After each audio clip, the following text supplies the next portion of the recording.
Coelho Pacheco. Más allá de otro océano. A la memoria de Alberto Caeiro.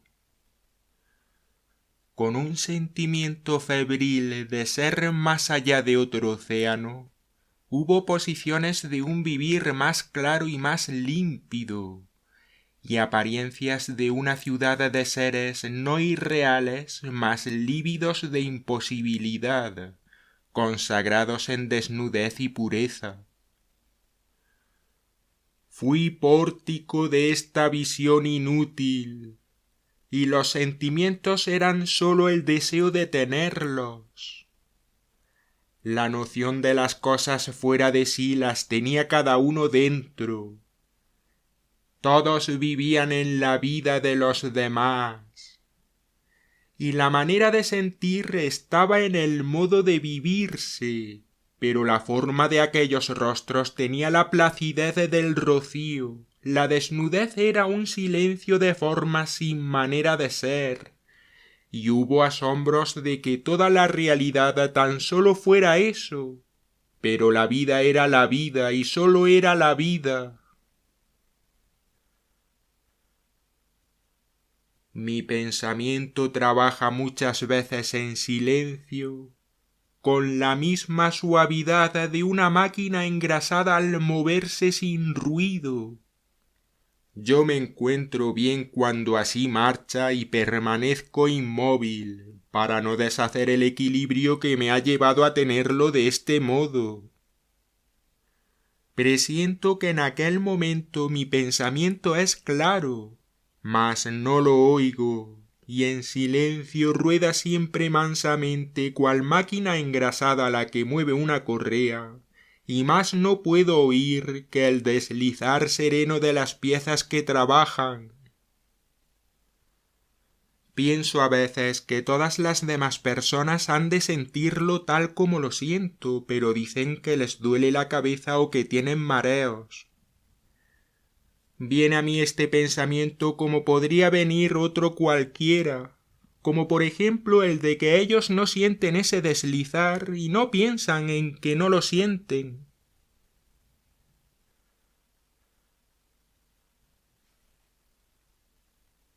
En este viejo salón donde las panoplias de armas grises son la forma de un esqueleto con señales de otras eras, paseo mi mirar hecho materia y hago que a escondidas destaquen las armaduras, aquel secreto del alma que es la causa de mi vivir.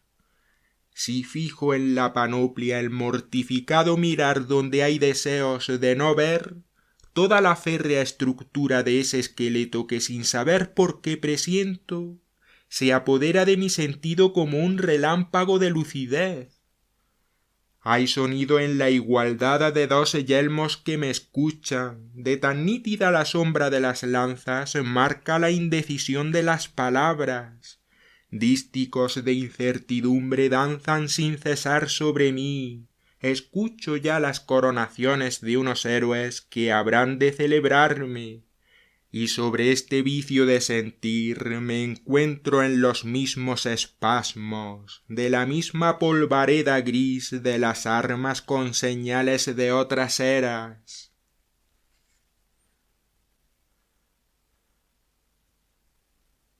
Cuando entro en un salón grande y desnudo a la hora del crepúsculo y todo es silencio, tiene el salón para mí la estructura de un alma.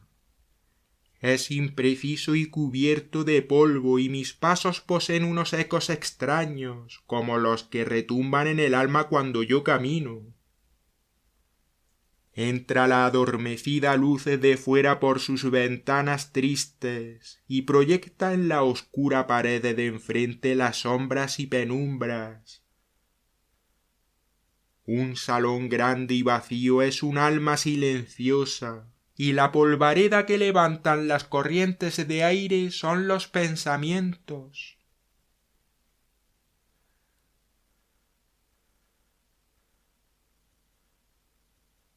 Un rebaño de ovejas es una cosa triste, porque tal vez no podamos asociarle más que ideas tristes, Y porque así es, y sólo porque así es, resulta verdadero que asociemos ideas tristes a un rebaño de ovejas.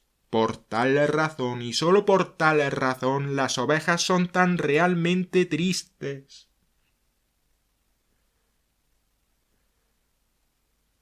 Robo por placer cuando me dan un objeto valioso y a cambio doy pedazos de metal. Tal idea no es común ni trivial, pues la encaro de un modo diferente y no hallo relación entre un metal y otro objeto. Si comprara hojalata y les diera alcachofas, me llevarían preso. Me gustaría oír a cualquiera exponer y explicar el modo de poder dejar de pensar en pensar que se hace una cosa, y así perdería el recelo que tengo de llegar a saber algún día que pensar en las cosas y pensar el pensar no pasa de ser una cosa material y perfecta.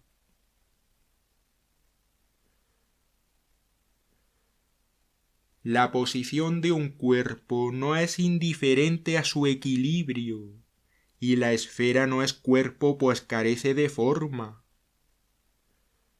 Si así es, y si todos oímos un sonido en cualquier posición, infiero que el sonido no debe ser cuerpo. Mas aquellos que saben por intuición que el sonido no es cuerpo, no han seguido mi razonar y por tanto la noción que yo doy no les sirve de nada.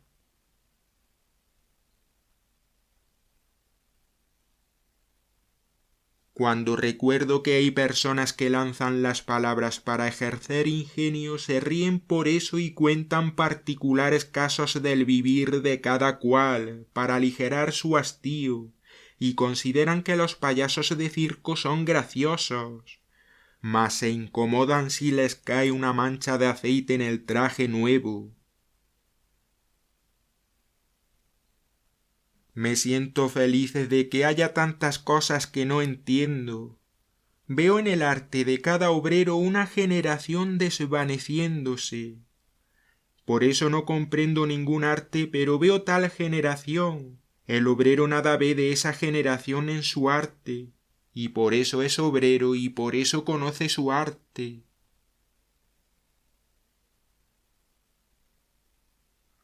Muchas veces mi cuerpo me causa amargura. Sé que soy una cosa, porque no difiero de otra cosa cualquiera. Sé que las demás cosas han de ser como yo, y tienen que pensar que yo soy una cosa común. Si por tanto es así, yo no pienso sino creo que pienso. Modo este de ponerme a resguardo, que es bueno y me alivia.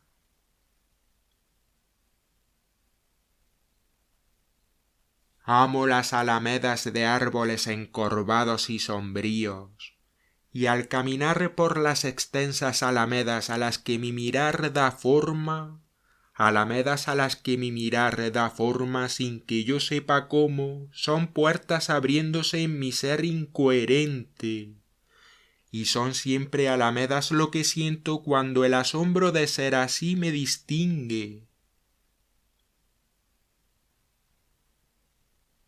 Muchas veces me oculto sensaciones y gustos, y entonces varían y concuerdan con los de otros, pero yo no los siento e ignoro además que me engaño. Sentir la poesía es la manera figurada de vivirse. Si no siento la poesía no es porque no sepa qué es, sino porque no puedo vivir de una manera figurada. De lograrlo tendría que buscar otro modo de ponerme a resguardo. La condición de la poesía es ignorar cómo puede ser sentida. Hay cosas bellas que son bellas en sí, pero la belleza íntima de los sentimientos se espeja en las cosas, y si las cosas son bellas, no las sentimos.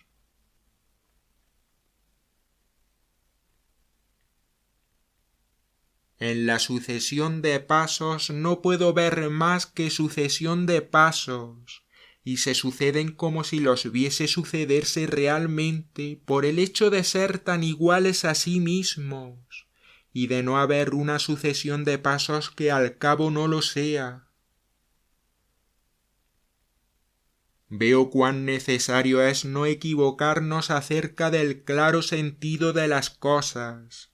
Tendríamos así que juzgar que un cuerpo inanimado siente y ve diferente que nosotros, mas esta noción por lo demasiado admisible sería fútil e incómoda. Si al pensar podemos dejar de hacer movimientos y de hablar, ¿por qué necesitamos suponer que las cosas no piensan, si esta manera de verlas es incoherente y fácil para el espíritu? Lo que hay que suponer, y este es el camino verdadero, es que pensamos por el hecho de poder hacerlo, sin movernos ni hablar, como hacen las cosas inanimadas.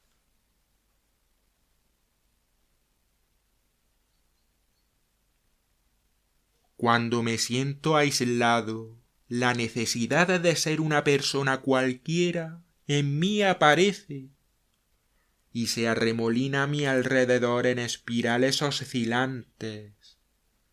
Tal modo de decir no es figurado. Sé que se arremolina a mi alrededor cual mariposa alrededor de una luz. Veo en ella síntomas de cansancio y me horrorizo cuando creo que se va a caer. Mas de tanto no caer, sucede que estoy aislado a veces.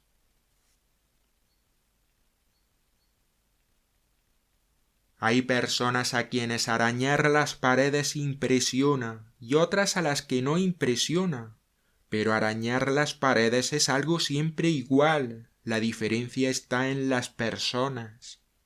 Y si varían en ese sentir, habrá diferencias personales al sentir otras cosas, y cuando todos piensan lo mismo de una cosa es porque la cosa es diferente para cada uno.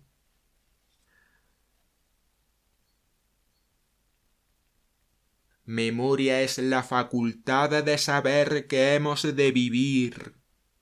Por tanto, los amnésicos no pueden saber que viven. Pero son tan desdichados como yo, y yo sé que estoy viviendo y que he de vivir. Un objeto alcanzado, un susto que tenemos. Todos son maneras de vivir para los otros. Quisiera vivir y ser por dentro como son o viven los espacios.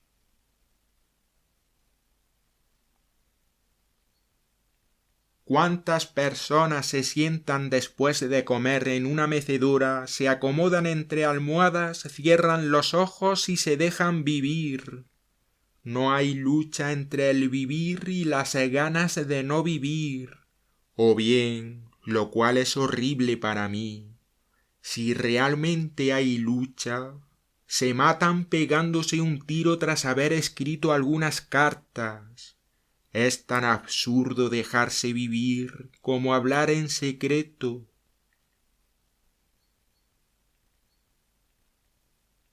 Los artistas de circo son superiores a mí, porque saben hacer el pino y dar saltos mortales a caballo, y los saltos los dan sólo por darlos. Y si yo diera un salto, tendría que saber por qué lo daba, y si no lo diese me pondría triste. Ellos son incapaces de decir cómo los dan, pero saltan como sólo ellos saben, sin haberse preguntado nunca si saltan realmente. Porque yo cuando veo una cosa nunca sé si sucede y no puedo saberlo. Sólo sé que para mí es como si sucediera pues la veo, mas no puedo saber si veo cosas que no ocurren, o que si por verlas debo suponer que suceden.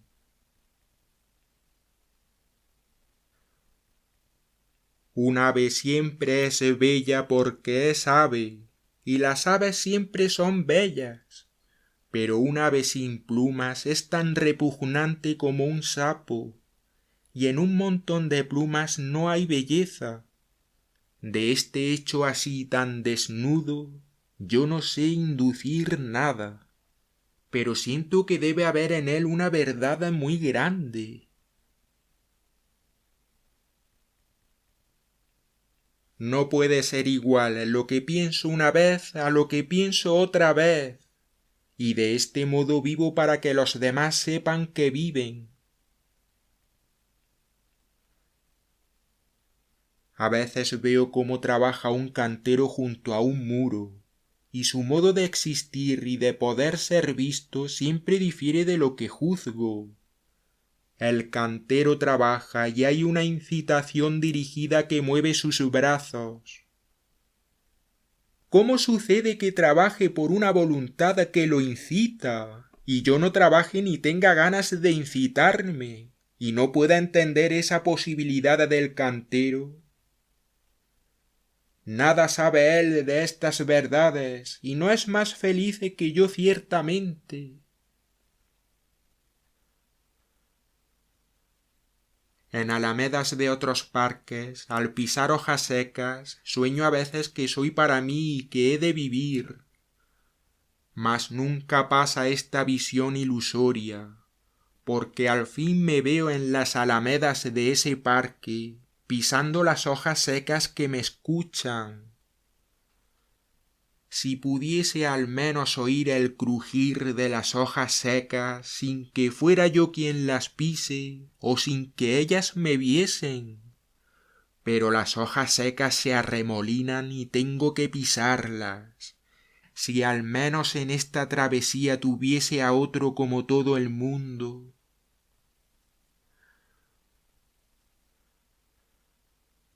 Una obra maestra no pasa de ser una obra cualquiera, y por tanto una obra cualquiera es una obra maestra. Si este razonamiento es falso, no es falso el deseo que tengo de que sea de hecho verdadero, y para los usos de mi pensar tanto me basta. ¿Qué importa si una idea es oscura, si es idea? Y una idea no puede ser menos bella que otra idea, pues no puede haber diferencia entre dos ideas, y esto es así porque yo veo que esto tiene que ser así. Un cerebro soñando es el mismo que piensa, y los sueños no pueden ser incoherentes porque no pasan de ser pensamientos como los demás. Si veo a alguien que me mira, sin querer empiezo a pensar como toda la gente. Y eso me duele tanto como si me marcaran el alma con un hierro candente. Pero ¿cómo puedo saber el dolor de marcar el alma con un hierro candente, si hierro candente es una idea que no entiendo?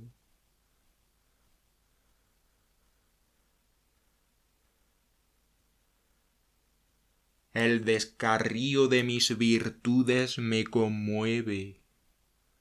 Me aflige el sentir que cuando quiera puedo advertir su ausencia. Quisiera que me llenaran las virtudes de apetencia, mas tan solo para poder gozar y poseerlas y ser mías.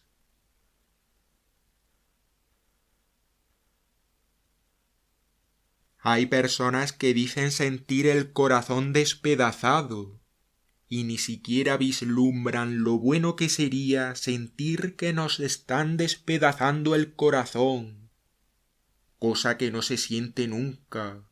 Pero no sería esta la razón por la que sería una felicidad sentir el corazón despedazado.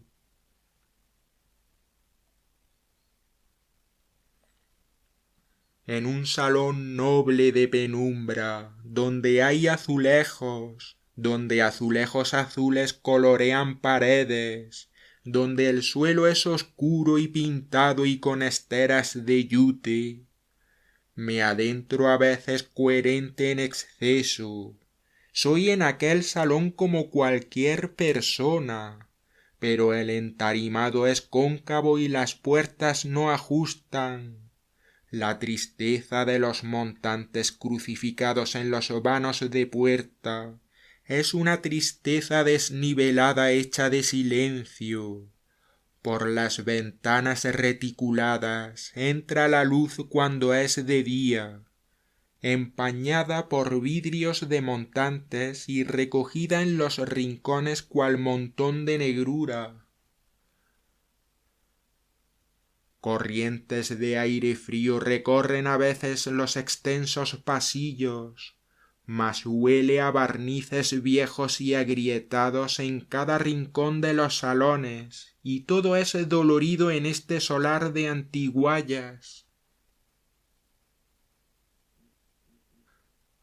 Me alegra a veces momentáneamente el pensar que he de morir y que me encerrarán en una caja de madera con olor a resina. Mi cuerpo se derretirá en espantosos líquidos. Las facciones se desharán en varias podredumbres coloridas. E irá asomando por debajo la calavera ridícula, muy sucia y muy cansada, haciendo guiños.